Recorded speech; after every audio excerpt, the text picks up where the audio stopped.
Bienvenidas y bienvenidos a esta nueva videoconferencia que hacemos desde la Asociación Española de Esclerodermia en el marco de la conmemoración del Día Mundial de las Enfermedades Raras, que se celebra el día 28 de febrero o 29 cuando es un año bisiesto. Me presento. Soy Mercé Piñero Vegas, vocal de la Junta Directiva de la Asociación, y antes de presentar a nuestro ponente, permitidme dos avisos de servicio. Primero, la videoconferencia está siendo grabada para posteriormente publicar en nuestro canal de YouTube, por lo que os rogamos que mantengáis la cámara y el micrófono apagado para evitar interferencias. Y dos, tras las explicaciones iniciales de nuestro ponente, habrá un turno abierto de preguntas que podréis hacer escribiendo en el chat y que yo trasladaré a él. Y ahora sí, empezamos. Desde nuestro SIO, Servicio de Información y Orientación, venimos constatando que las consultas sobre la discapacidad y la incapacidad laboral están entre las primeras posiciones, por lo que nos ha parecido adecuado incluir este tema en las videoconferencias de este año. Tenemos como ponente a don Carlos Palazón, abogado de Zaragoza, especializado en Derecho relacionado con discapacidad e incapacidad laboral, entre otros, y que es asesor de la asociación en temas legales desde hace un par de años, casi 3, y al que agradecemos su disponibilidad para aportar hoy su experiencia en este ámbito. Bienvenido, Carlos, y cuando quieras, aquí está tu audiencia. Muchas gracias, Mercé. Muchas gracias a todos por vuestra asistencia y vuestro interés en, pues en que pueda transmitiros y compartir mi experiencia y mi conocimiento limitado sobre la base de unas materias muy amplias, evidentemente, y sobre todo muy casuísticas y de mucha, digamos, variabilidad y diferenciación del caso concreto, ¿no? Es cierto que partimos de una asociación en la que tenéis una base de patologías médicas parecidas o que están en función de un diagnóstico muy genérico, pero con muchísimas particularidades en cada uno de vosotros, que luego además se transmiten también esas particularidades a los conceptos jurídicos de lo que supone tanto una discapacidad o un reconocimiento de un grado de discapacidad como a una valoración de una incapacidad laboral, que son los dos conceptos y procedimientos sobre los que voy a intentar daros simplemente unas notas aproximativas de conceptos interesantes y de cuestiones que a vosotros os puedan servir de interés, por un lado de conocimiento general, como también para aplicarlo en vuestro caso concreto cuando surjan las dudas, que por lo menos os pueda yo echar una mano en la base de lo que es la diferenciación de ambos procesos y las particularidades que pueden tener más interesantes a conocer por vuestra parte, ¿no? Teniendo en cuenta que estamos partiendo de unas situaciones muy técnicas a nivel tanto médico como jurídico forense, y por lo tanto, pues evidentemente siempre es complicado de transmitir todos los conceptos. Me dicen desde la asociación de por lo menos partir de lo que son dos conceptos totalmente a veces que se mezclan y que la gente no diferencia, y que por lo menos tengáis claro el ámbito de lo que es una discapacidad, de lo que es una minusvalía, o sea, de lo que es una incapacidad laboral, ¿no? Un reconocimiento del grado de la persona discapacitada es una situación distinta y que está debida siempre de partida a la restricción o ausencia debido a una deficiencia o capacidad para realizar una actividad en forma o dentro del margen de lo que se consideraría normal. Y así ya se estableció ese concepto de discapacidad un poco relacionado con la minusvalía, que son dos conceptos jurídicos similares, pero el concepto de minusvalía ya se ha desechado desde hace unos años, desde que empezó la ley de la dependencia en el año 2006, para ya solamente hablar de discapacidad y no de minusvalía, pero jurídicamente el concepto que puedan tener los dos y el ámbito, digamos, de generación administrativa de ese reconocimiento de la discapacidad es el mismo, ¿no? Independientemente de esos dos conceptos, en el cual la falta de esa capacidad de esa persona para realizar una determinada tarea de forma, digamos, está referida más a un área fuera de la cuestión laboral, sino con un ámbito general de la sociedad y del ámbito del entorno social, ¿no? Entonces, ese reconocimiento de la discapacidad no tiene por qué coincidir con un reconocimiento o una situación de incapacidad laboral que está más reconocida hacia la falta de capacidad de esa persona para realizar esa tarea en el ámbito laboral de forma ya sea temporal, con una incapacidad temporal después de una baja médica, o de forma permanente, llegado a un reconocimiento de esa disminución ya con carácter permanente provocada por esa disfunción para poder realizar su trabajo de forma regular y normalizada, ¿no? Partiendo de esta situación, en relación, para meternos un poco en el ámbito de lo que sería cada uno de los procedimientos, si bien entiendo yo que seguramente tendréis más interés, o yo creo que puedo hablar desde mi experiencia más, porque a nivel jurídico es, desde luego, en el ámbito de las incapacidades laborales es donde más conflicto surge y donde más situaciones hay que resolver a nivel jurídico y judicial, pero no quiero pasar de largo de la situación de la discapacidad y de lo que ello supone, de las inquietudes que puede generaros un proceso que en principio es sencillo de iniciar, pero que la decisión de la toma de decisiones para iniciar un proceso de discapacidad tenemos que saber a dónde queremos ir con ello, o sea, qué necesidad tenemos y qué es lo que queremos obtener con ese reconocimiento de un grado de discapacidad por parte de la Administración, en este caso de los servicios sociales de las comunidades autónomas, que son los que tienen la competencia establecida, utilizando, eso sí, un baremo de reconocimiento de esa situación de discapacidad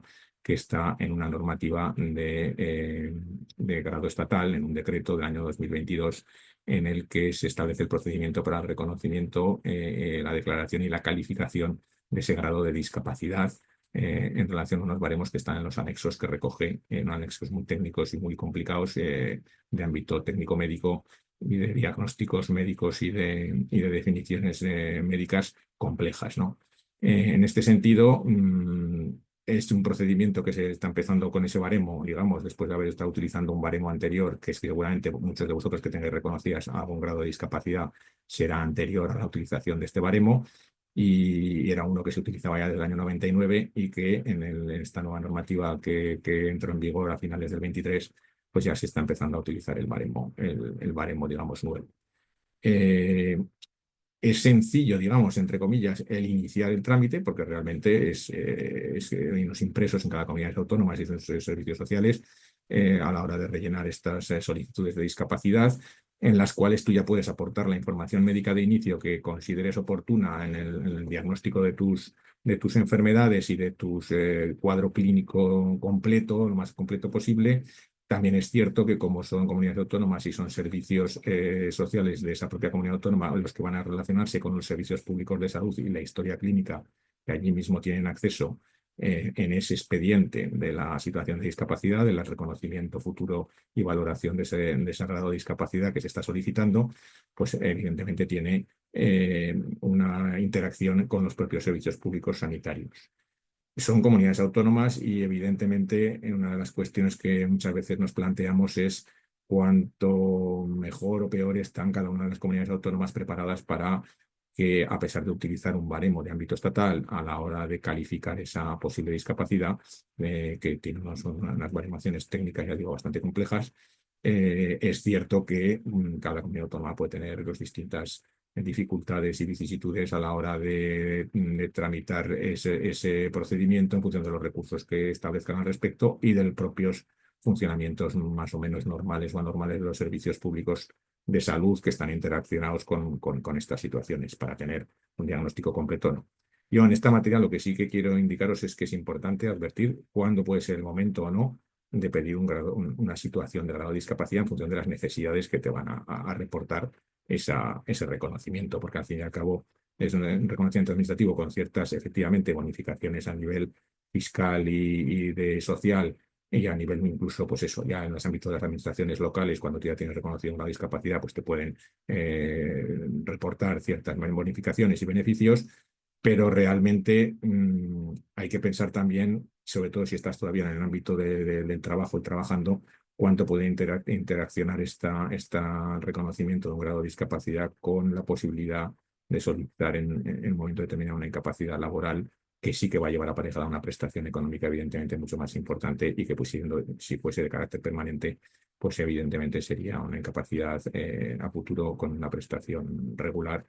Y entonces la discapacidad queramos que no, va a jugar cierto papel en ese procedimiento, que en realidad se valoran cuestiones bastante distintas, porque el grado de valoración de la incapacidad laboral va en función precisamente del tipo de trabajo, del puesto, de la categoría profesional y de las funciones laborales, que son las que se tienen que ver limitadas en caso de buscar una incapacidad permanente, pues con carácter permanente, después de haber pasado el proceso correspondiente de incapacidad temporal. Entonces, en la situación que puede plantear a vosotros, eso sí que habría que un poco que evaluarlo o pedir un consejo antes de empezar, porque el sistema de impresos que os van a facilitar es sencillo, hay una serie de evaluaciones de carácter también social, de interacciones, de qué actividades realizamos, porque la graduación y los sistemas de evaluación que utilizan en el baremo de discapacidad son bastante complejos, pero también interactúa directamente el interesado o el solicitante en función de su propia vida diaria, de sus actividades de la vida diaria, de sus actividades sociales y las actividades deportivas, incluso actividades de mucho tipo, que se están haciendo unos cuestionarios dentro del expediente, ¿vale?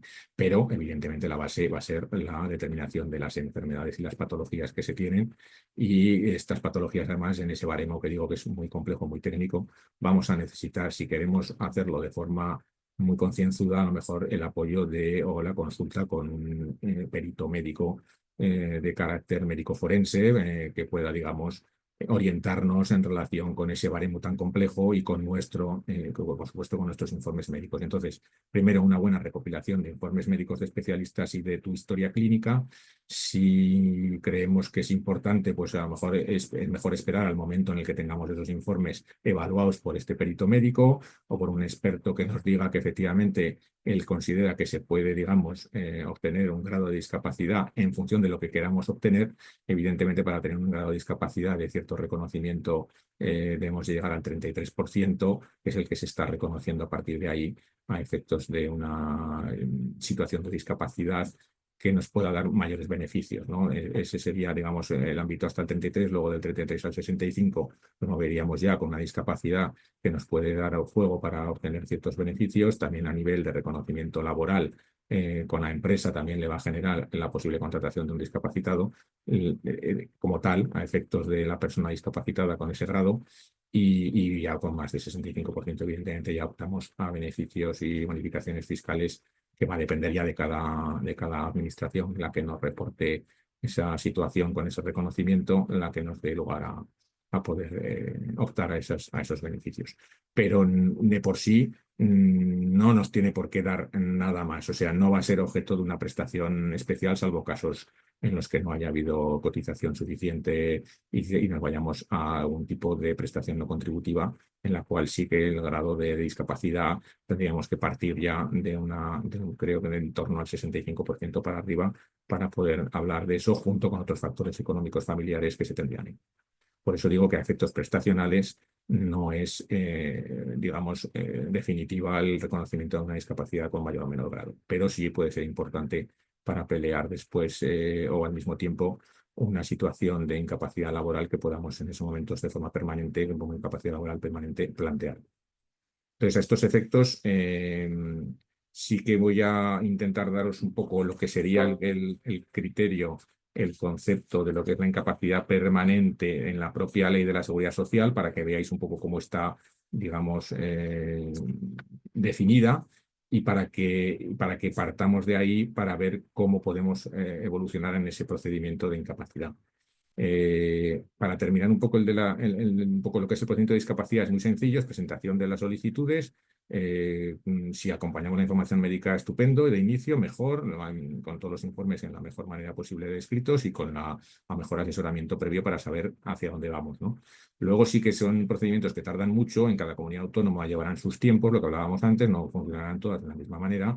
Luego va a haber una evaluación también en la parte final por temas de trabajadores sociales en cuanto a valoración de factores de movilidad, de factores de psicológicos y sociales, y hay un tribunal final a nivel técnico de evaluación de esa discapacidad, que reúne toda esa valoración con la historia clínica a la que tienen acceso los servicios públicos de salud correspondientes a esa comunidad autónoma y a esa propia historia clínica, y emiten una resolución. Entonces, a efectos de una resolución, ya sea en este procedimiento de discapacidad, como luego os explicaré un poquito más en el de incapacidad laboral, pueden ser objeto, por supuesto, de un reconocimiento de un grado determinado con el que podemos estar o no estar de acuerdo y, por supuesto, puede ser objeto de reconocimiento, en este caso, reclamación previa, que se dice reclamación previa y no recurso, porque digamos que al ser una resolución administrativa, que para tener acceso al tema judicial, el requisito de procedibilidad para discutir o solicitar al juzgado, en su caso a los tribunales, un reconocimiento mayor o no estar de acuerdo con esa resolución administrativa, nos obligan a poner un paso previo de reclamación previa ante la misma administración administrativa que te ha resuelto, para luego ya, si te desestiman esa reclamación previa, pasar a interponer en su caso el correspondiente procedimiento judicial, ¿vale? En el plazo de 30 días siguientes hábiles. Entonces, que sepáis que tanto en un procedimiento como en otros son procedimientos administrativos, en todos ellos va a tener que acabar con independientemente de cómo hagamos la solicitud, con una resolución administrativa, que en el caso, por ejemplo, de las incapacidades laborales, ya sí que es materia de la Seguridad Social del Instituto Nacional de la Seguridad Social, que es un órgano estatal, y aunque haya direcciones provinciales, son las que van a tomar las resoluciones, no dejan de tener ya un criterio que sí que es a nivel estatal por parte de toda la administración, ¿no? Entonces, también acaban de la misma manera y también, por supuesto, van a ser recurribles de forma de reclamación previa frente a esa resolución administrativa si no nos ha convencido la toma de decisión final de cada uno de esos expedientes, y la correspondiente impugnación o solicitud de reconocimiento a nivel judicial, en este caso por jurisdicción social, en los dos casos, serán los juzgados de lo social correspondientes a la localidad donde se haya planteado el procedimiento administrativo, en los que haya que pelear ese tema. Entonces, para que veáis lo que es el concepto sobre todo de la incapacidad, porque la incapacidad laboral ya sabemos que puede ser temporal con la correspondiente baja médica y un proceso temporal de incapacidad que va a durar, por norma general, un tiempo máximo que establece la ley en 365 días, pero esa incapacidad laboral de 365 días puede prolongarse en el tiempo hasta 6 meses más, con una situación de prórroga de la situación de incapacidad temporal después de las evaluaciones correspondientes de la inspección médica de la Seguridad Social, que es la que tiene atribuida la competencia para declarar o no declarar una alta médica en esa situación previa de baja médica que se puede haber constituido desde que se inicia hasta que se procede al alta, o a ese agotamiento de la situación de baja médica de incapacidad temporal, que por ley son 365 días, pero son prorrogables efectivamente por 180 si se prevé que durante esa posible prórroga va a poder haber una situación de curación o mejoría de esa evolución de la baja médica. Y en su caso, y en caso de que no haya, por parte de la inspección médica se considere que no se ha llegado a esa situación de mejoría, también puedan abrir de oficio un expediente de incapacidad permanente, ¿vale? Que ese es el concepto en el que tendremos que entrar a valorar y que a vosotros a lo mejor os puede preocupar en un momento dado por la evolución de vuestras patologías en la enfermedad, si puede ser merecedora, ¿no?, la situación concreta vuestra de una situación de incapacidad permanente. La incapacidad permanente es una situación en la que el trabajador, después de haber, digamos, estado sometido a un tratamiento médico prescrito, presenta como todo unas reducciones anatómicas o funcionales, como establece la ley, graves, susceptibles de determinación objetiva y previsiblemente definitivas, como dice la ley, que disminuyan o anulen su capacidad laboral. Entonces, este es un concepto, por supuesto, genérico, un concepto jurídico, en el cual luego va a intervenir la inspección médica de la Seguridad Social con su tribunal médico para evaluar esa situación. Lo dicho, se puede plantear al acabar un proceso largo de larga duración de incapacidad temporal, de baja médica, y se puede solicitar en el momento en el que no se esté en una actividad laboral, porque evidentemente sería un poco incompatible estar trabajando con solicitar una incapacidad permanente en ese momento, ¿no?, sin haber pasado por un proceso de incapacidad temporal. Lo que pasa es que cada uno de esos procesos de incapacidad temporal y con esos tiempos los va marcando un poco la administración de la Seguridad Social, en este caso inspección médica, que es la que va a determinar en cada momento si hay esa prórroga, si hay una alta médica o si se procede precisamente de oficio, a veces, a abrir ese expediente de incapacidad permanente por el paso del tiempo. Como el tope de la situación de IT o de incapacidad temporal va a ser ese año y medio, esos 545 días naturales, a partir de ahí sí que obligatoriamente la Seguridad Social tiene que tomar una determinación y pasar a tramitar ese expediente de incapacidad permanente, aunque podemos comprobar que muchas veces, porque los servicios médicos, digamos, que están detrás de ese seguimiento de la patología que ha sido causa de la baja médica, no han intervenido con la suficiente rapidez o porque son procedimientos de operaciones que se complican las rehabilitaciones y se repiten y no se está en condiciones todavía de poderse reincorporar al trabajo, esa baja tiene que terminar, pero puede ser susceptible, si ese es el motivo por el que se ha agotado la situación de 545 días y se inicia un expediente de incapacidad permanente, puede ser motivo de que no, evidentemente no te lo van a resolver favorablemente por el hecho de que se inicie por el paso del tiempo. Van a evaluar esta situación de cuadro clínico residual de las patologías que se tengan en ese momento, en ese expediente de incapacidad permanente, pero no van a resolver favorablemente por el hecho de que haya pasado el tiempo, sino que tiene que estar sujeto a esos criterios del Tribunal Médico que son restrictivos actualmente y que sabemos perfectamente que por también motivos económicos la Seguridad Social es todavía más restrictiva a día de hoy por la propia Caja de la Seguridad Social de reconocer este tipo de prestaciones permanentes, ¿no? Entonces, esa situación de prestación va a ser evaluada en función de ese cuadro clínico residual y de las funciones concretas del puesto de trabajo, porque el concepto de incapacidad permanente lo tenemos que desglosar en la que se puede considerar total para la profesión habitual o una incapacidad permanente absoluta para cualquier profesión o oficio, ¿no? En función de ese grado de limitación funcional que estamos hablando para realizar las tareas propias del trabajo, que cada uno, en este caso, si es la total, pues evaluará la profesión habitual y si es para cualquier profesión, evidentemente el grado de disminución de las facultades para poder desarrollar el trabajo tiene que ser sin ninguna capacidad residual laboral, porque si no, evidentemente, en casi ningún caso la propia Seguridad Social reconoce en absoluto. O sea, siempre tiene que ser objeto de mucha lucha para el reconocimiento de que no se puede trabajar absolutamente en ningún trabajo, ¿no? Porque al fin y al cabo la total te reconoce esa capacidad residual para otros trabajos distintos en función, sobre todo, pues muchas veces del profesiograma y la descripción de las funciones laborales que se realiza por parte de la empresa y todo eso compaginado, por supuesto, a nivel médico también pericial, que ahora, si queréis, hablaremos un poquito más de ellos, de la importancia de los peritos, que en estos procedimientos sí que a veces son absolutamente imprescindibles, aunque no porque te defiendan a nivel pericial esa incapacidad permanente se va a obtener una respuesta favorable, porque de hecho pues, los juzgados también son muy restrictivos y es muy casuística a la hora de cada caso concreto, es totalmente distinto, a pesar de partir, pues, como en el caso vuestro, de una patología o una enfermedad autoinmune muy genérica o que pueda tener unos grados entre muchos trabajadores muy parecidos, pero nunca son los casos iguales. Este tipo de jurisdicción hay que demostrar en cada caso concreto y hay que convencer en su caso, si se tiene que llegar hasta los tribunales, al juzgado de que efectivamente ese es merecedor de esa incapacidad y el juez la pueda defender también en su sentencia. A nivel administrativo, cuando los casos son claros, alguna vez, si efectivamente también se admite la incapacidad permanente, más la total, por supuesto que la absoluta, para determinadas profesiones la total.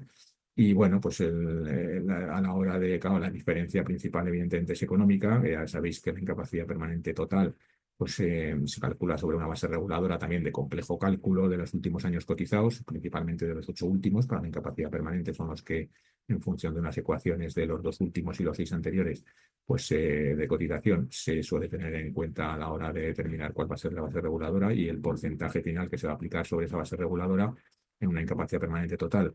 Hasta los 55 años va a ser del 55% y para un trabajador que ya llegue y alcance el 55 años, esa incapacidad permanente total para su profesión la alcanzará un 75% de la base reguladora porque hay un 20% de aumento cualificado a partir de esa edad, solicitándolo también el trabajador. La absoluta se conseguiría el 100% de esa base reguladora y por lo tanto nos daría mucho más juego a efectos de prestacionales y de cobertura, ¿no? Económica. Pero bueno, yo lo que quería es un poco que tuvierais claro un poco cuáles son los conceptos generales.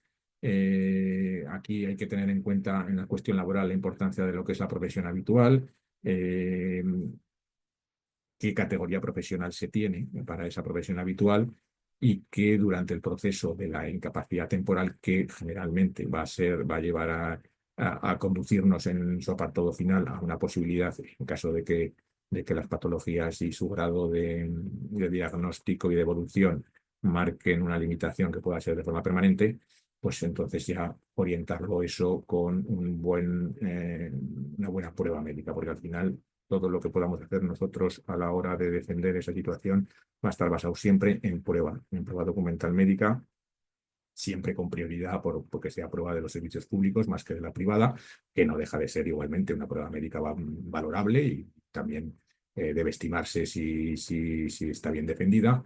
Y todo ello, pues, acompañado siempre con una valoración médico-pericial del perito con el que vamos a trabajar directamente los jurídicos, los abogados, para poder defender esa situación de incapacidad permanente relacionada generalmente en casi el porcentaje más amplio de las veces para una permanente total de esa profesión habitual. Teniendo en cuenta que muchas veces también se pueden solicitar de forma subsidiaria la total, aunque hayas solicitado prioritariamente la absoluta porque consideras que el cuadro clínico de tus patologías podría ser merecedor de una incapacidad laboral absoluta para cualquier profesión. Lo que pasa es que generalmente entonces siempre se pide de forma subsidiaria que en el caso de no concederse la absoluta, pues se reconozca en todo caso la total. Todo va a acabar con una resolución administrativa, como os decía antes, que estará basada en un procedimiento en el que vais a comparecer ante inspección médica y en el que van digamos, a revisar toda esa historia clínica que vendrá de unos informes médicos del inspector médico correspondiente, informes médicos de síntesis que recogen esa historia clínica del proceso tanto de la IT como posteriormente del cuadro clínico general para la permanente, para la incapacidad permanente.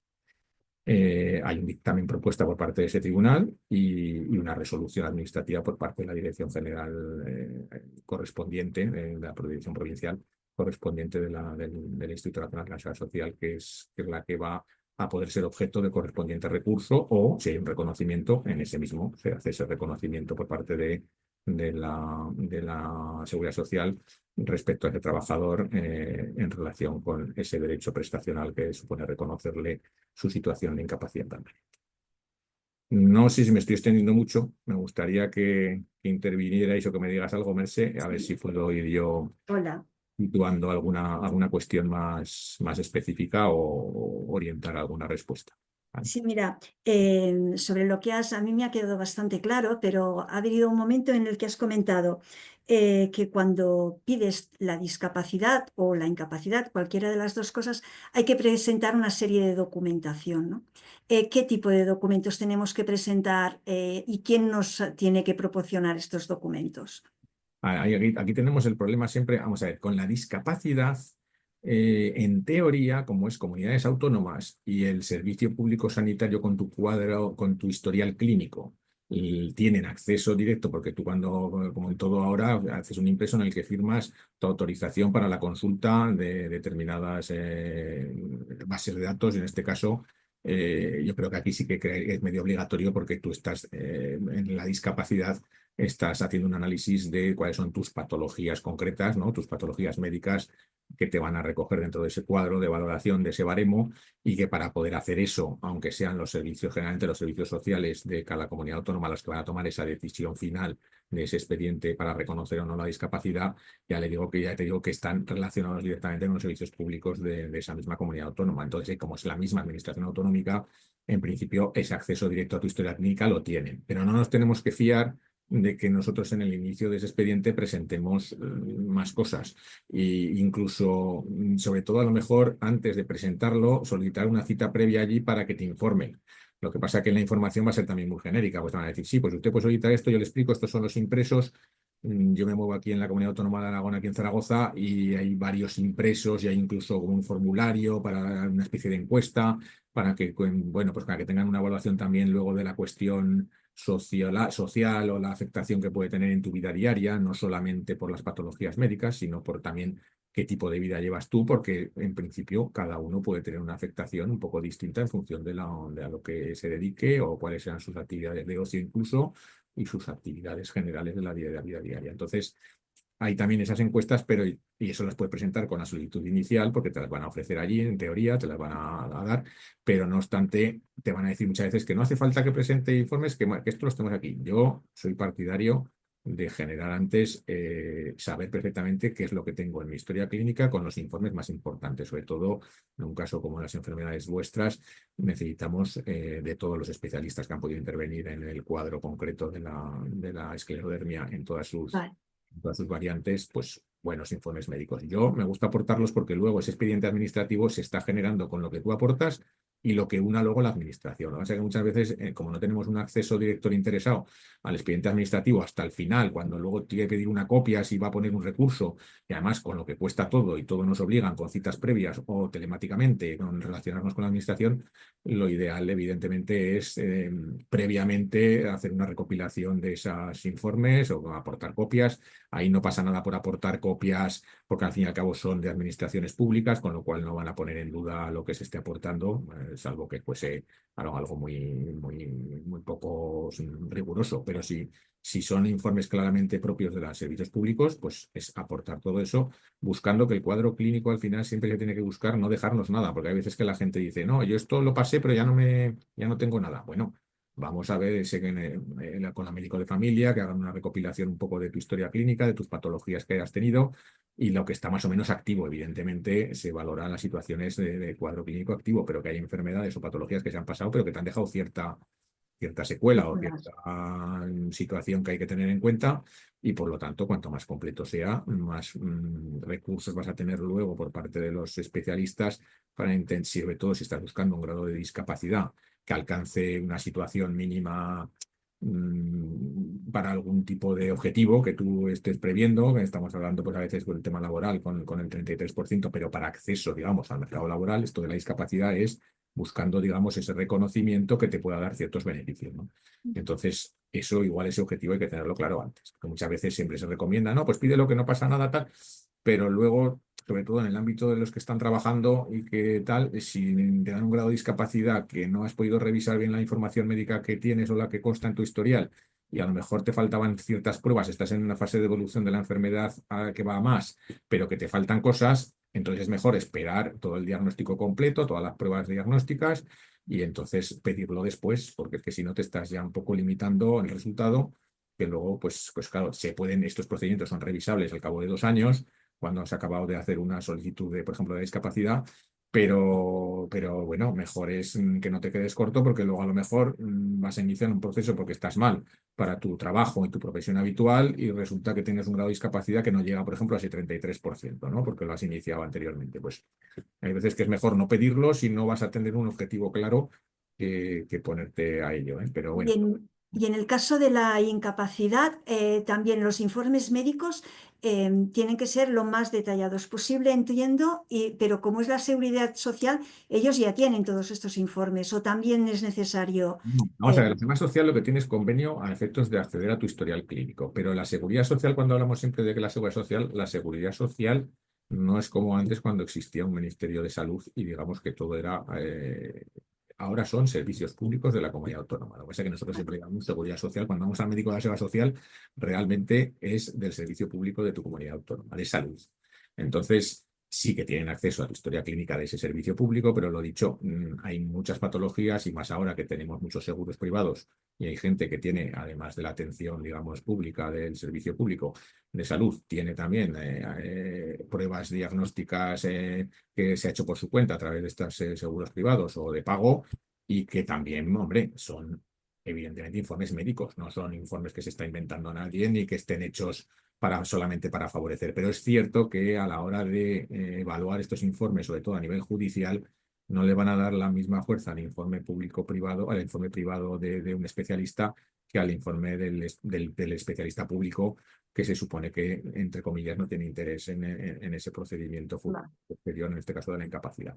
Aunque vale, eso luego está todo matizado por un médico forense, que no deja de ser un perito médico que tú contratas, pero que tiene obligación, por supuesto, ahí sí que está sujeto a decir la verdad, no se puede inventar nada ante un juez en relación con su informe médico, lo que pasa que luego ya el criterio de si estoy capacitado o no para trabajar, que va a defender ese perito médico, va a ser primero, hombre, en función de su opinión profesional. O sea, yo y como abogado también puedo entender, esto no es defendible, pero sobre todo el perito médico, ahí sí que va a ser, esto no lo puedo informar con carácter pericial, porque yo como perito tengo obligación de ceñirme a un tema científico médico. Otra vale. cosa es que él sí que necesita esos informes públicos de especialistas mejor que los privados o los dos, pero que sean lo más, o sea, que los oriente él, cuáles son los resultados que pretende. Y hay veces que lo que sí que intento yo recomendar siempre a los clientes, pacientes de todas estas patologías que ya vienen de una incapacidad temporal de larga duración, es ir de la mano también del abogado y del perito durante la baja médica, cuando ya se está previendo que es una baja médica que muy posiblemente puede acabar en una situación de solicitud de incapacidad permanente, porque Vale, ese es el vale, momento mejor de generarnos esa prueba que luego va a ser fundamental en el proceso, ¿no? La prueba médica documental. vale. Entonces, estamos hablando de los mejores, perdón, cualquier pregunta que alguien, si alguien desea hacer alguna pregunta, ya sabéis que podéis escribirlas en el chat y yo se las pasaré a Carlos. Mientras, voy preguntando yo cosas que he ido anotando, ¿vale? Em, Estabas hablando de la incapacidad, muchas veces he entendido que de trámite, ¿no? Cuando llevas los 18 meses de baja, se empieza el expediente de forma automática. Sí, pero eso depende de inspección médica, ¿vale? Que es la que va a tomar la resolución sobre una baja médica en cualquier momento ahora, más ahora, después de los cambios que hubo en el año 23. Dependemos de inspección médica. O sea, el inspector médico es el que te puede dar el alta a veces sin estar de acuerdo en los servicios públicos de automédico de familia, ¿no? Que es el que generalmente va a llevar el control de esa baja médica durante el año. Pero puede llegar un momento que no, que el inspector médico diga, "Oiga, pues esta señora con esta patología tal, esto empezó de esta manera, pues la previsión normal de una estabilización lesional o una curación o mejoría tendría que ser de 3 meses, de 6, y hemos llegado al año, pues oye, yo ahí decide, ahí ya que inspección médica sin más criterio es el que tiene digamos, la potestad de dar esa alta Y médica o no. ante esto, la persona que se encuentra en este caso puede recurrir, entiendo. Por impugnar una alta médica en la que no estoy de acuerdo, con unos plazos cortos, dependiendo de dónde vengas. Eso puede ser 4 días o pueden ser 7, pero en la propia resolución del alta que te tienen que notificar, ahí te ponen cómo puedes reaccionar frente a la misma, ¿vale? Entonces, claro, nos podemos plantear con un alta en cualquiera de esos momentos durante el año, al año, desde luego al año, si no dice nada a inspección médica, que antes sí que estaba obligado la Seguridad Social a tomar una resolución administrativa por escrito, generalmente lo siguen haciendo, aunque sea toro pasado, pero si no, tú sigues en una prórroga automáticamente al pasar el año, si nadie te da el alta, tú automáticamente pasas a una prórroga de esa misma situación de IT para los próximos 180 días, que no quiere decir que lo vayas a agotar, pero empiezas ese periodo de prórroga. Y entonces en ese periodo de prórroga que se empieza de esa manera, la Seguridad Social a través de inspección médica te va a volver a poder citar para una exploración y revisión de tu baja médica y de tus patologías y de tu cuadro clínico, o se va a esperar incluso hasta el final, al año y medio. Ahora, digamos que como estaban muy, no sé si era por un tema de saturación o por un tema de comodidad, de ese acceso que tienen telemático a tu historia clínica, pues hay muchas veces que no te citan, que deberían hacerlo siempre. Yo entiendo que una exploración por parte del médico inspector debería de producirse siempre. Yo siempre lo solicito cuando estás en alguna fase de reclamación o de recurso, que te vuelvan a ver antes de tomar una decisión sobre lo que están diciendo. Pero la potestad la tiene la inspección médica y Y, luego y- ante esa resolución, que esa inspección médica tiene la potestad, pero la resolución viene de la propia Dirección Provincial del INS basado en lo que ha dicho el inspector médico a través de unos informes médicos de síntesis que se llaman, en los cuales van haciendo al final una conclusión, van recogiendo toda tu historia de cómo ha ido en este caso, si es durante la baja médica, pues recogen toda la historia de esa baja médica, con lo que van apuntando los especialistas. Ellos en ese informe médico de síntesis que está dentro del expediente tuyo, en este caso de una incapacidad temporal, si estamos todavía en esa fase. ¿Qué pasa? Que claro, el interesado antes, yo creo que era más sencillo antes de la pandemia, el acercarte a una dirección provincial y decir, oye, soy fulanito de tal, aquí estoy y quiero ver el expediente médico mío o a ver si ha habido un informe médico por parte de inspección. Porque es que si no, no te lo van a mandar. O sea, ese informe vale. de síntesis, nosotros siempre lo vamos a intentar pedir cuando tenemos esos plazos posteriores de 30 días para poner una reclamación frente a esa resolución que no esté de acuerdo el trabajador.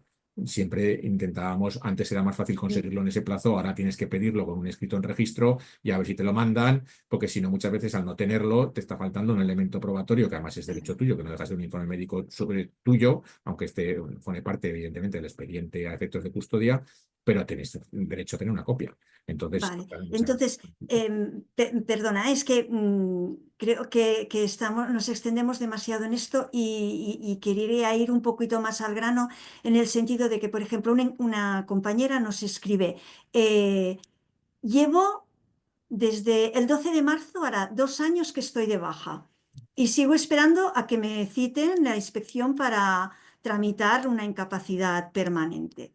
¿Qué tengo que hacer en este caso? ¿Qué hago? Reclamo, me espero. En ese caso, yo entiendo que lo que ha pasado es que ha agotado los 545 días de la incapacidad temporal con su prórroga, ¿vale? Los 365 más 180, ha iniciado de oficio la Seguridad Social por el transcurso de ese tiempo un expediente de incapacidad permanente. Entonces ahí hay un momento que al iniciarse este expediente, en estos casos en los que por la evolución lenta del tipo de la patología, enfermedad, pruebas pendientes, previsión de que pueda haber una mejoría, lo que hacen es iniciar el expediente de incapacidad permanente, que en teoría a los 545 días esa carta sí que le ha tenido que llegar de alguna manera, pero le habrán notificado al mismo tiempo una demora de calificación de esa incapacidad permanente. Es decir, inicio el expediente por el transcurso del tiempo y agotamiento de la incapacidad temporal y te advierto que te voy a demorar la calificación porque, mira, creo que todavía te falta alguna cosa, a lo mejor hay una mejoría y hay como 6 meses más. ¿Y si no recibo nada?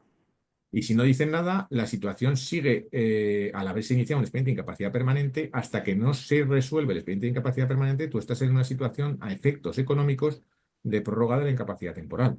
Luego, por lo tanto, o sea, de lo que sería el equivalente a la incapacidad temporal o a la situación de esa prestación, ¿no? Entonces tú Vale. seguirás cobrando la incapacidad temporal hasta que no se resuelva. ¿Puedo hacer algo para agilizarlo?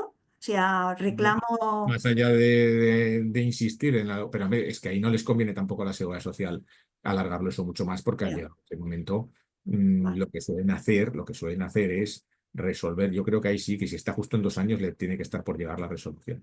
Porque ahí lo vale. que suelen hacer en ese momento es resolver. Vamos a ver, si la causa por la que no han resuelto es una cuestión de que la patología no ha terminado estaba a la espera de terminar. O sea, está claro que tiene unas limitaciones, pero esas limitaciones pueden estar a la espera de una intervención quirúrgica, de alguna Bueno, solución. en nuestro caso es una persona que está con esclerodermia, que lleva 2 años sin trabajar porque no puede trabajar, porque está permanentemente mal, ¿no? Entonces, Pues bueno, ahí en teoría ya tendrían que resolver si esa persona es merecedora o no de ese reconocimiento de la incapacidad permanente, y ante esa resolución sí que tiene que haber, solamente caben dos cosas: o que haya un reconocimiento o que haya una alta médica, por curación o mejoría, o por considerar que las lesiones o sea, vale, le van a decir que no es merecedora de la incapacidad permanente porque las lesiones que presenta no son, y el cuadro clínico y las limitaciones funcionales pues no son merecedoras según el criterio del EBI, del Tribunal del Equipo de Evaluación de Incapacidades, no son tributarias para conseguir esa prestación, ese reconocimiento de incapacidad permanente. Entonces ahí sí que no te queda más remedio que irte a una reclamación judicial.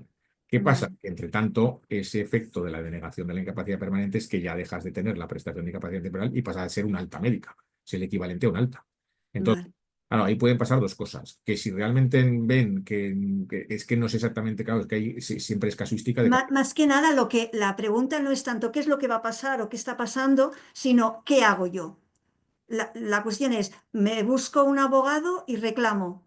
Yo sí que me buscaría un asesoramiento jurídico, pero yo lo que haría en general a todo el mundo que se ve en un proceso de larga duración como estos que estamos hablando, que ya estás llegando al año, es intentar estar asesorado en ese momento si consideras que la patología y tu enfermedad te Vale, va a suponer una situación de acuerdo. previsible de incapacidad más permanente, porque a nivel laboral. Porque es que si no, vamos a llegar siempre corriendo ahora, pues va a llegar a los 2 años, va a pedir ese asesoramiento, va a buscar y Vale, va con espacios cortos de tiempo y con prueba médica ya generada y claro, difícil de está generar prueba claro. nueva, porque esto al final va a ser prueba. O Ujú. vas al médico forense en ese momento, te pones de acuerdo con él, pues venga, vamos a hacer por vía privada una. Vamos a otra, Carlos, perdona, pero es que estaba yendo bastantes preguntas y si no, no nos va a dar tiempo a seguir.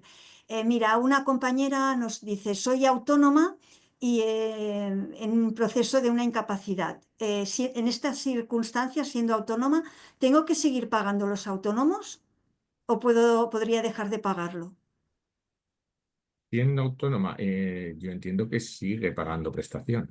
Sí, hasta que no se le declare la incapacidad permanente, estando de baja médica, yo creo que tiene obligación de seguir pagando la prestación de. Tiene obligación de seguir pagando. Yo creo Vale, que sí, pero ojo con los regímenes de autónomos y las especialidades con las cotizaciones, que ahí sí que no me mojaría yo tanto así sobre la marcha sin estudiarlo. Yo creo que estando de baja médica no está exento de tener que seguir pagando la incapacidad. Cuando vale, le dan una incapacidad permanente, entonces sí, claro, entonces ya pasa. claro. Sí, sí, luego ya sí, claro. Siguiente pregunta. Nos dice, tengo reconocida una minusvalía del 38% de carácter definitivo. Si solicito la revisión, ¿pueden rebajarla? O puedes se rebajar. mantiene, lo pueden rebajar. Hacen una revisión partiendo un poco de cero. Con lo cual, por eso digo que hay que tener cuidado con estos, a veces con estos expedientes de discapacidad, de hacerlo muy a la ligera. Porque efectivamente mejor haya un agravamiento y el agravamiento esté objetivado, como estamos hablando antes, con informes de especialistas y con adjetivos que digan esas palabras casi: agravamiento, empeoramiento, mayores síntomas, hay un cuadro clínico más limitativo, algo que se vea que si lo vas a pedir es por más. El problema del que hablaba antes de la discapacidad es que tenemos un baremo que se ha empezado a aplicar hace 1 año y medio o en 1 año y resulta que los que tienen la discapacidad reconocida están valorados de otra manera. Eso no lo van generalmente a tocar, se van a mantener esas evaluaciones anteriores, pero si tú ahora inicias una revisión, van a partir con los criterios de ahora. Vale, Entonces, lo dicho, asesorarse antes para estar más seguros de dónde se va a meter. vale.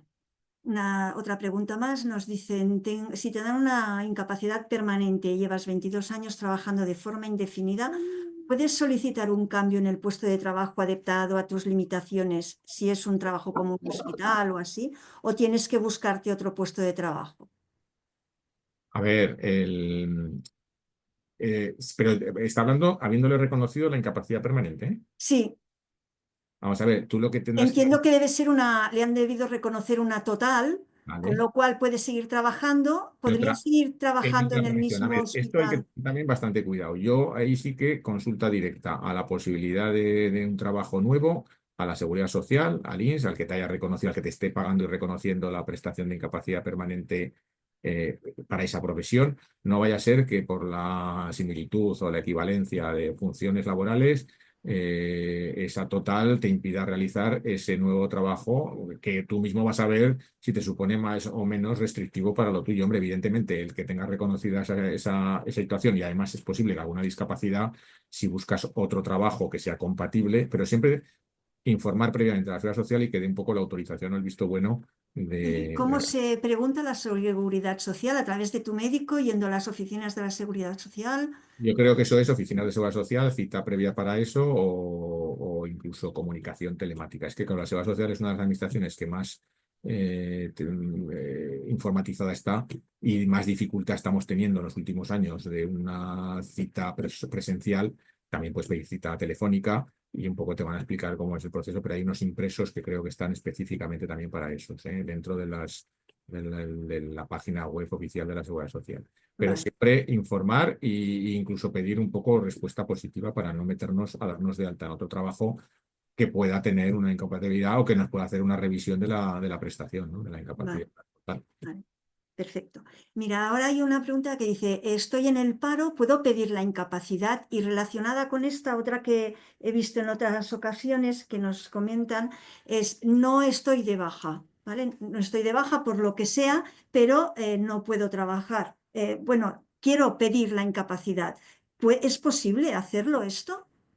Es posible, pero no es fácil. A ver, son dos cuestiones distintas. La que está en el paro está en situación asimilada al alta.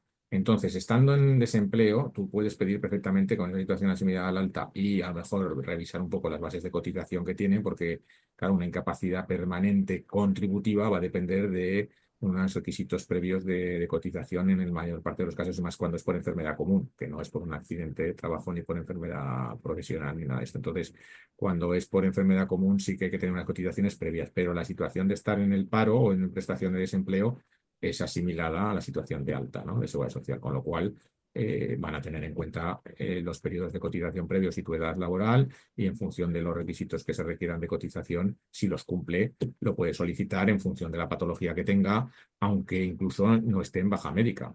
¿Qué recomendaría yo en ese caso? Hombre, si está en una situación de desempleo y está mal físicamente por la enfermedad, puede perfectamente pedir al médico de familia una situación de baja médica. Pasa que, claro, es una baja médica no retribuida, pero es una baja médica que tú puedes solicitar y en ese caso te das de baja como demandante de empleo. No es que no estés en la situación de desempleo, sí que lo puedes estar, pero pues si me encuentro mal, estoy enfermo, inicio una situación de baja médico a través de la médico de familia y con ese baja médica te vas al correspondiente Instituto Nacional de Empleo de la Comunidad Autónoma para pedir que te den de baja si estás de demandante de empleo, que será un requisito para estar cobrando la prestación de desempleo. Pero entonces la equivalencia sería la situación de baja médica que se provoca en ese momento. eso hay que evaluarlo. Yo eso lo consultaría con el que te está pagando el desempleo para decir, "Oiga, que es que yo no me encuentro bien y voy a iniciar una situación de baja médica porque es que no estoy ni para que me llamen ustedes para hacer entrevistas de trabajo". Entonces estás de esa manera y puedes iniciar las dos cosas, o un proceso directo de incapacidad permanente si tienes unos informes que puedan dar lugar ya a concretar que tu cuadro clínico es residual y definitivo, pero no es lo mismo que el que empiece a estar malo por algún motivo y entonces tenga que iniciar un expediente primero temporal, ¿no? De situación de baja médica antes de llegar a ese otro paso, pero se puede hacer, en esa situación lo puede hacer. Y el que viene de no estar en nada, en principio va a depender un poco de su situación de cotización previa y de cuál es, claro, si este segunda consulta, ¿en qué situación, o sea, en qué situación estaba laboral? Estaba trabajando, Sí, está trabajando con un contrato indefinido desde hace años, ¿vale? pero la situación se va agravando y probablemente, bueno, dice ya, no voy a poder seguir trabajando, ¿no? Entonces, Pues voy en todo caso, que inicie una situación, porque casi todos los procesos tienen que venir en situación de baja médica para que no den problemas.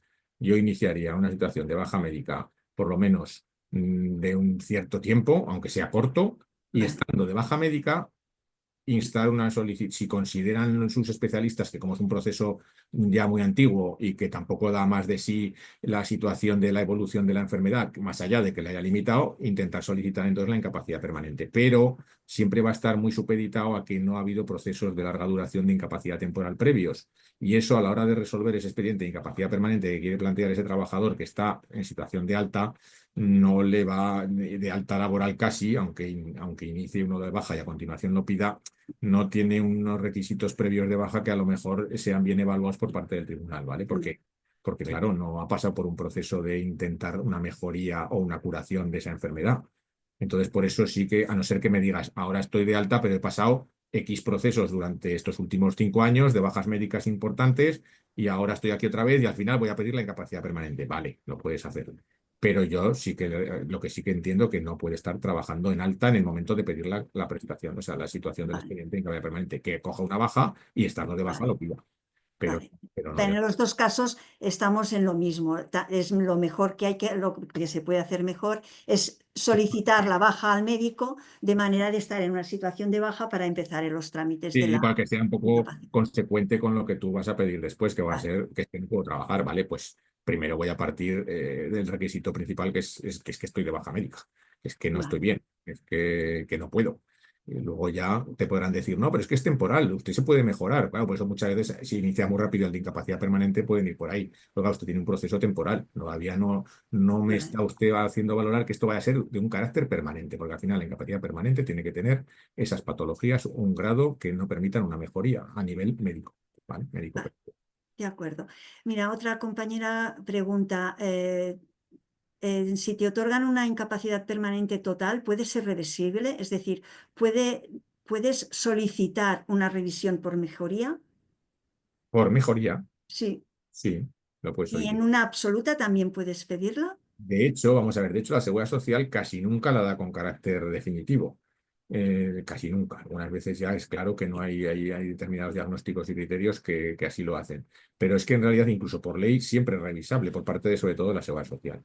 Entonces, si es revisable por parte de la seguridad social, también lo puede ser de oficio cuando alguien lo que quiere es volver. Otra cosa es que en la evaluación, claro, yo creo que ahí te estás un poco tirando piedras contra tu tejado, a no ser que es que realmente haya habido esa mejoría milagrosa que te permita trabajar en algo que te habían concedido ya una incapacidad permanente. Pues si tienes una total y que lo que quieres es volver a trabajar de lo mismo, pues eso, hombre, es un poco contradictorio con cómo se consiguió esa incapacidad permanente total. Otra cosa es que realmente consideres que te arriesgas a perderlo y que vas a poder trabajar, pero esa gente a lo mejor a veces luego, al cabo de 1 o 2 años, las patologías que ya tenían un carácter permanente no se han ido y resulta que otra vez entra en una y luego Hay un recuperar. rebrote. Cuando tú mismo has renunciado o has pedido esa revisión, pues siempre te va a salir ese argumento por parte de los abogados del INS para denegártelo, ¿no? Entonces, hay que tomar las decisiones de forma muy consumida, pues, Vale. muy meditada. Relacionado con las revisiones también, comentaba una compañera, me han dado una permanente absoluta, revisable dice revisable a los 2 años. Correcto. Han pasado los 2 años, ¿me van a llamar? En el ordenador te han puesto, y en el momento que te han puesto ahí, yo llevo muchas revisiones de estas que dices, pero ¿cómo pueden a este paciente, a este cliente, cómo le pueden pedir una revisión siempre automáticamente cuando llega la fecha? Porque ahí le saltará como que es revisable en tal fecha, en tu expediente electrónico, ahí estará, y entonces cuando surja dirá, bueno, venga, vamos a abrir este expediente de revisión de oficio. La revisión de oficio en realidad no tenemos que tener tampoco, darnos demasiado susto. Lo que pasa es que no deja de ser una situación en la que vas a tener que presentar informes actualizados, y entonces es muy importante el que tiene una incapacidad permanente, y más si es en absoluta, el que esté con un seguimiento médico cronificado, y no dejarnos de que nos sigan emitiendo informes los especialistas de tus patologías más importantes, ¿vale? Para que cuando toque hacer esa revisión tú vas a tener un plazo para hacer alegaciones y presentar lo que quieras, aparte de que ellos puedan consultar, como siempre, Seguridad Social, tu historia clínica. Como vean que allí revisen los informes médicos y vean cierta mejoría en alguna prueba que ha podido determinar dentro de tu cuadro clínico o algo, van a intentar rebajar esa absoluta, por ejemplo, a una total. Yo me encontraba algunos casos de esos que, bueno, mira, esta prueba anteriormente daba no sé cuántos, sobre todo pues pruebas objetivas. En este caso era un tema del SAOS o del síndrome este de apnea obstructiva del sueño, que lleva unos grados respiratorios determinados y había perdido algo de peso y entonces salían algo mejor. Pero en este paciente, como tenía otras patologías más graves, se consiguió dar la vuelta en la reclamación previa a ese intento de rebaja que le habían hecho, además, después de haberle hecho, no sé si eran 6 o 7 revisiones cada 2 años de oficio. O sea que sí que la revisan, ¿eh? Otra cosa es que me digas, a lo mejor en la patología tuya está tan claro los informes que han reconocido la absoluta que, por mucho que pongan los años, igual ni lo hacen. Pero sí que quieren ver que el paciente está al día en sus revisiones médicas, que las pruebas no salen mejor nunca. Pues en este caso, imagínate que hay algo respiratorio, en absoluta tendrá una deficiencia respiratoria, algo de corazón, algo serio. Entonces, lo que hay que hacer con eso es estar bien revisado por el especialista y tener informes que confirmen, en todo caso, mejor un empeoramiento, pero desde luego nunca una mejoría. Nunca que hablen, está respondiendo bien al tratamiento. Es que eso con los médicos también hay que incluso que hablarlo antes, como diciendo, oiga, que yo tengo una incapacidad permanente tal, vamos a hacer un informe actualizado, pero no me ponga algo que a lo mejor, claro, porque los médicos muchas veces en lo suyo dicen, ha salido bien esta operación, esto está, claro, pero yo lo que quiero que me ponga es cuánto me limita. O sea, podido salir bien una operación de una intervención, de una hernia discal, pero esto luego que me limita, oiga, que no puedo hacer esto y lo otro. O sea, la intervención bajo su criterio de especialista ha salido bien, pero esto no significa que me mejore funcionalmente. Pero claro, necesita Claro, muchas veces recordárselo a los médicos porque es muy importante cómo sí, utilizan el vocabulario los médicos a la hora de graduar, sobre todo muchas veces, las limitaciones y los ya, resultados de las lesiones, ¿no? Eso es muy importante. vale.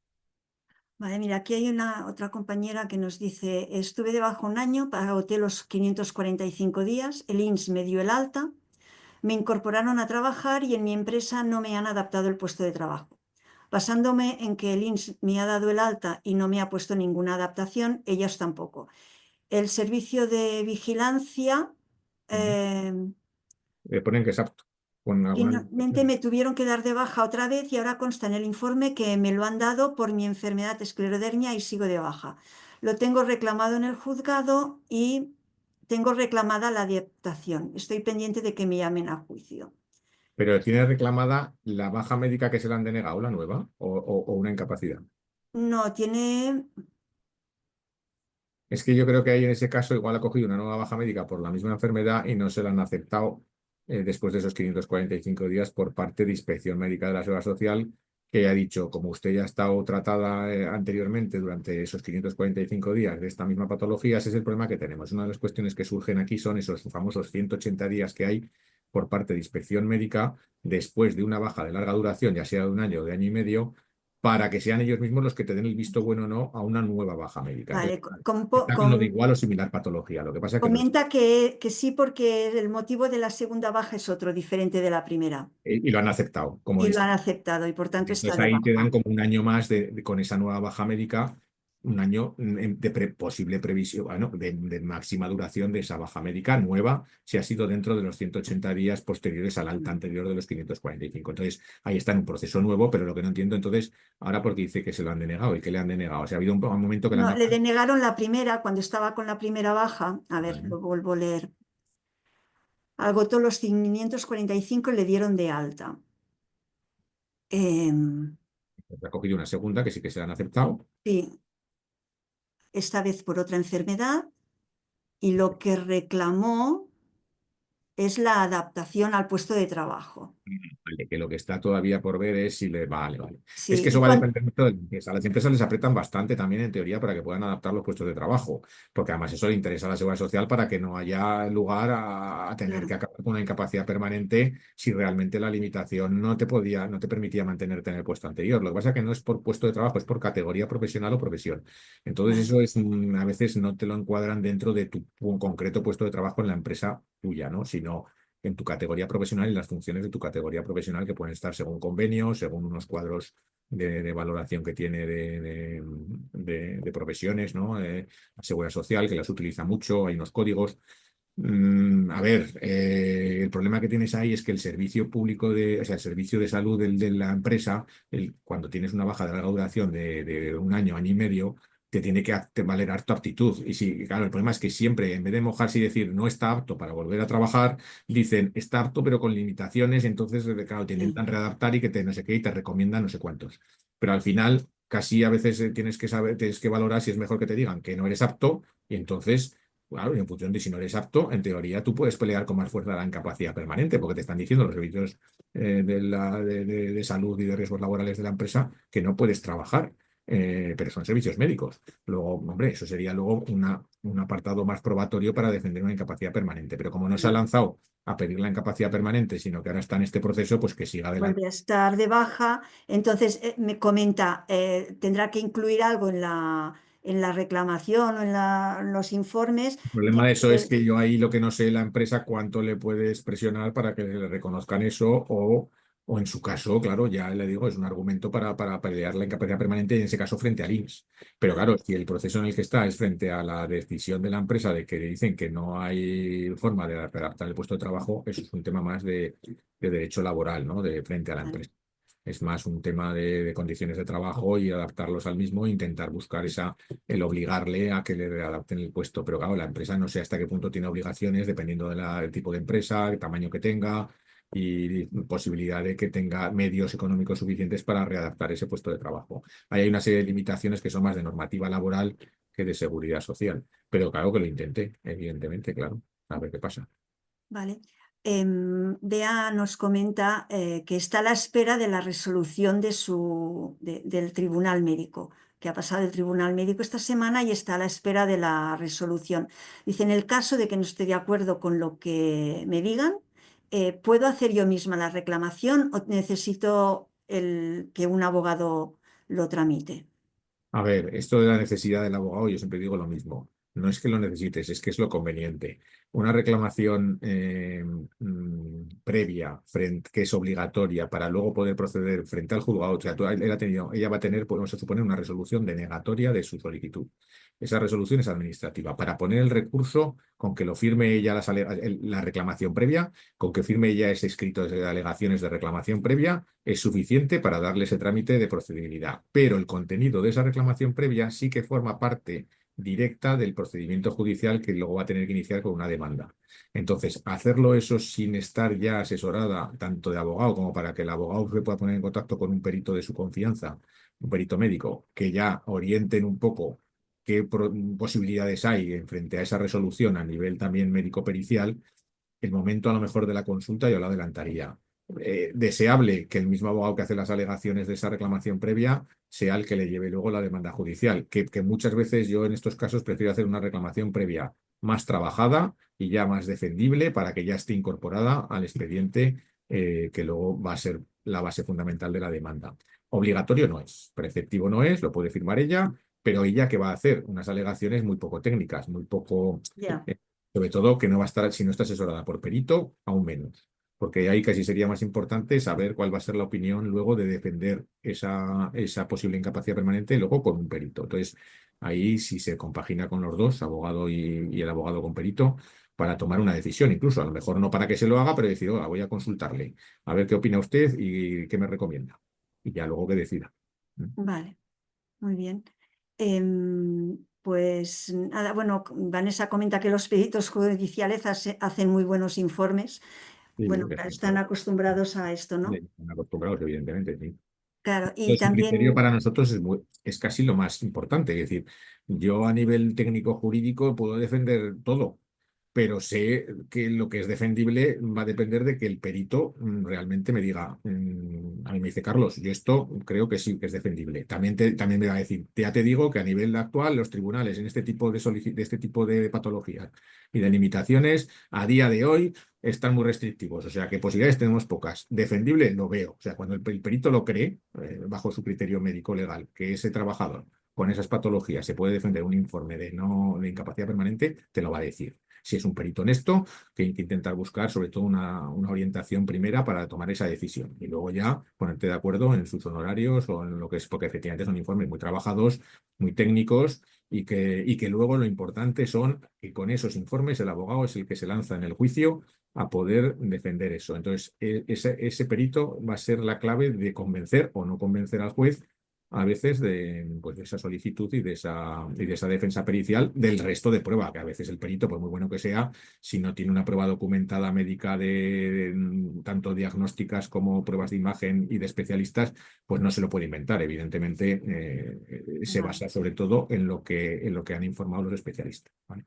Bueno, nos hemos pasado un poco, son ni 8 minutos. No hay problema.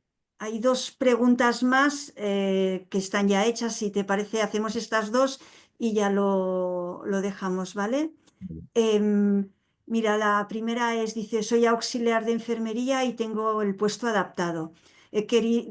Entiendo, por lo que has explicado, que si pido una incapacidad me valorarían el puesto de trabajo, me valorarían mi puesto de trabajo o mi profesión de auxiliar de enfermería. O sea, el hecho de que esté adaptada o no, la No, en profesión. teoría se tiene que hacer sobre la profesión habitual. Y si es auxiliar de enfermería, tiene que ser auxiliar de enfermería. El hecho de que esté adaptado no significa sino precisamente que gracias a que está adaptado, pues puede haber apurado más sus posibilidades de trabajo. El problema que tienes es que tienes que hacer más fuerza de convencer en su caso.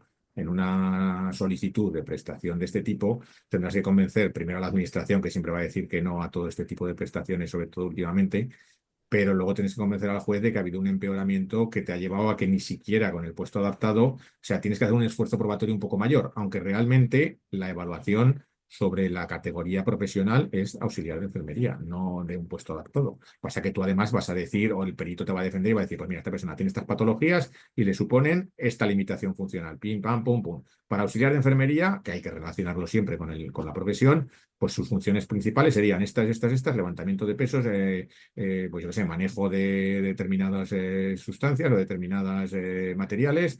Hay que ver cómo hace la pinza con las manos, hay que ver cómo se maneja de pie, hay que ver qué le pasa, qué otras limitaciones tiene de movimiento, respiratorias, lo que tengan, Vale. supongo. Entonces, al final, en un puesto adaptado se supone que tienes menos esfuerzo, pero tienes que hacer un sobreesfuerzo para decir, es que ni siquiera ahora he empeorado, es que ni siquiera puedo seguir aquí, por eso estoy pidiendo la prestación ya he agotado el puesto adaptado. Sí que tienen un poquito ya te digo que los peritos siempre en estos casos dicen, jolín, tenemos que hacer un sobreesfuerzo, ¿no? Como peritos también para decir que estas personas están peor todavía, ¿no? No.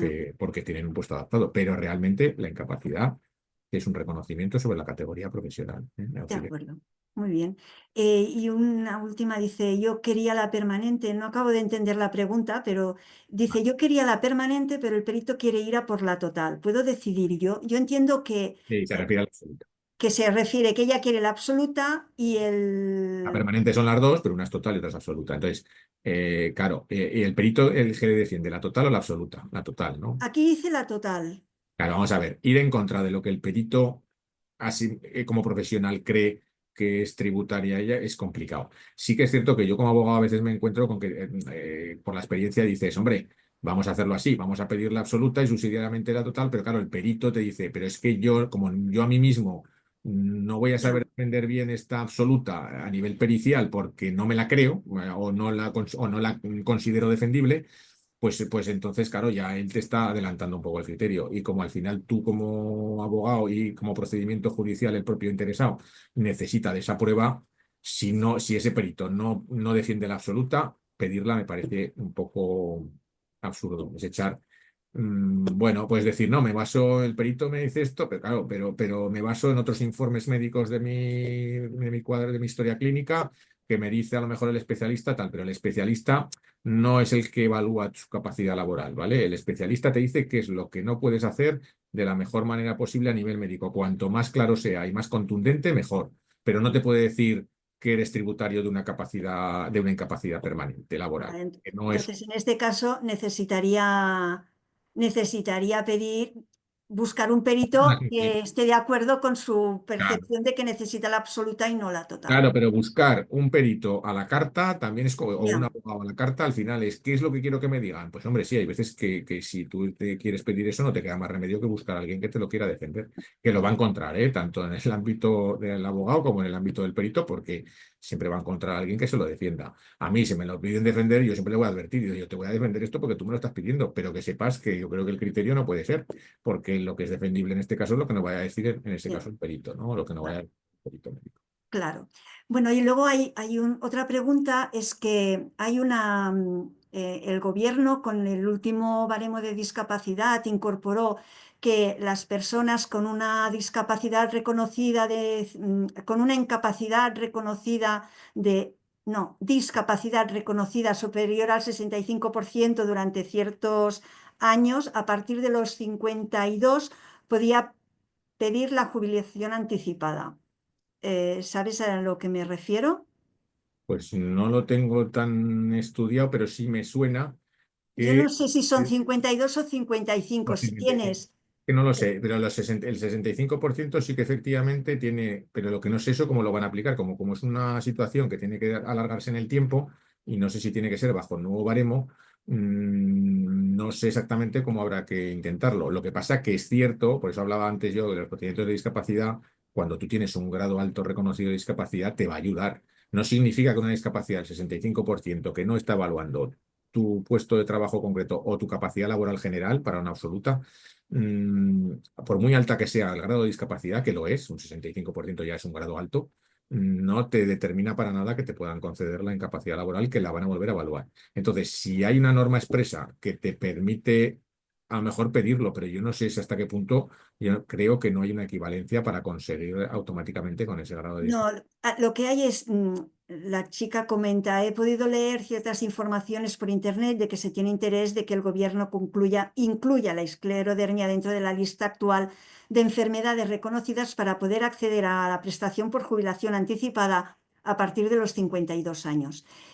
Em, Vale, vale. Esto Un listado aparte que hay ahí, efectivamente. Existe un listado, ¿vale? Yo creo que Entonces, creo que está la esclerosis sistémica. No sé si- sí, yo sé que existen estas enfermedades y también puedo decir desde la experiencia de la asociación, que hace unos meses, junto con COCENFE y con otras asociaciones de pacientes con enfermedades también autoinmunes sistémicas y otras enfermedades que no estamos dentro de este listado, reclamamos al Ministerio que incluyeran la esclerodermia y esas otras enfermedades, que ahora no sé decir cuáles porque no tengo la lista aquí, las incluyeran en la lista.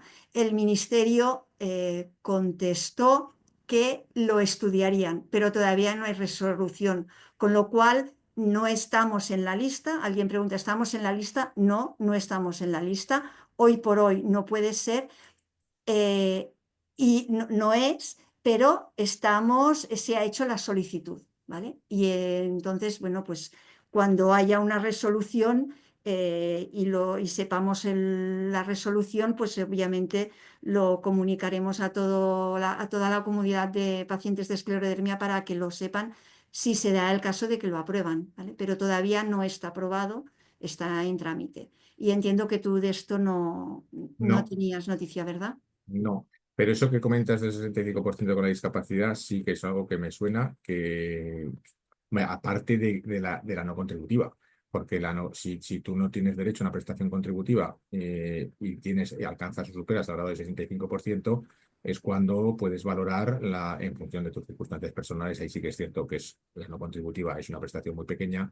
Entonces, esto que supongo que quieren hacer ahora sería poco para completar pues eso, la protección que supondría una prestación más adecuada a poder mantener, teniendo en cuenta ese alto grado de discapacidad en este tipo de Ujú. enfermedades, que ojalá lo hagan así para que por lo menos haya una mayor protección, ¿no? de este tipo de situaciones con un grado de discapacidad, que ya te digo que con el nuevo baremo, una discapacidad de un 65%, para que se alcance, entiendo yo que tiene que ser bastante alta, con lo cual, o sea, que está bastante merecida la posibilidad de Sí. acceder a una situación de, Ujú. en su caso, de incapacidad permanente. De hecho, se ha presentado al Ministerio, se ha presentado informes médicos que